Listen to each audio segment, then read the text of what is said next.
দেশের বিভিন্ন জেলায় আশঙ্কাজনক হারে বাড়ছে হামের সংক্রমণ। বিশেষ করে কম বয়সী শিশুদের মধ্যে এই রোগের প্রকোপ বেশি দেখা যাচ্ছে। হাসপাতালগুলোতে বাড়ানো হয়েছে চিকিৎসা সেবা। এদিকে আজও রাজশাহীতে আক্রান্ত 2 জন শিশু মারা গেছে। বিজ্ঞান ভিত্তিক গবেষণার জন্য একটি দল রাজশাহীতে পাঠানো হয়েছে বলে জানান স্বাস্থ্য সচিব। প্রতিনিধিদের তথ্যচিত্রে মনোয়ার হোসেনের রিপোর্ট। বেড়েই চলেছে হামের সংক্রমণ। দেশের বিভিন্ন জেলায় আক্রান্ত শিশুরা ভর্তি হচ্ছে হাসপাতালে। বগুড়ায় চলতি বছর এখন পর্যন্ত 40 জন হামে আক্রান্ত হয়েছে। এর মধ্যে 9 মাসের কম বয়সী শিশুর সংখ্যা বেশি। শহীদ জিয়াউর রহমান মেডিকেল কলেজ হাসপাতালে ভর্তি রোগীদের বেশিরভাগের বয়স 3 থেকে 7 মাসের মধ্যে।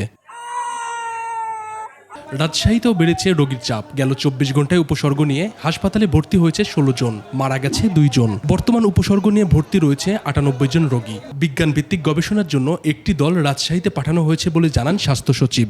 আমরা জাতীয় এটাকে বৈজ্ঞানিক ভিত্তিতে আমরা মোকাবেলা করার জন্য ইতোমধ্যেই আমরা একটি বিশেষজ্ঞ দল গতকাল এখানে পাঠিয়েছি। ওনারা এগুলা পরীক্ষা করছেন। আমাদের জাতীয় পর্যায়ে একটি জাতীয় টিকা দান কর্মসূচি প্রণয়নের একটি টেকনিক্যাল কমিটি আছে। আমরা ওই কমিটিকে অনুরোধ করেছি যে আমাদের এই আউটব্রেক যে পকেটে তৈরি হয়েছে এগুলার জন্য আমাদের একটা টেকনিক্যাল প্ল্যান তৈরি করে দেওয়ার জন্য। বরিশাল বিভাগে পরিস্থিতি উদ্বেগজনক। জানুয়ারি থেকে মার্চ এই 3 মাসে হাম আক্রান্ত হয়ে অন্তত 7 শিশুর মৃত্যু হয়েছে। আক্রান্ত হয়েছে 206 জন। বর্তমান চিকিৎসাধীন 77 জন। যশোরেও প্রতিদিন বাড়ছে আক্রান্তের সংখ্যা।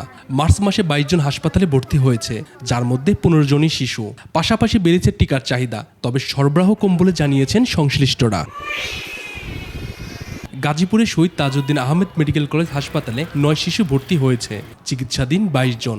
আক্রান্তদের জন্য চালু করা হয়েছে আলাদা ওয়ার্ড। স্বাস্থ্য বিভাগ বলছে সময়মতো টিকা গ্রহণ এবং দ্রুত চিকিৎসা নিলে ঝুঁকি কমানো সম্ভব। তবে টিকা সরবরাহ দ্রুত নিশ্চিত না হলে পরিস্থিতি আরও জটিল হওয়ার আশঙ্কা রয়েছে। Monowar Hossain, desk report, 21 television.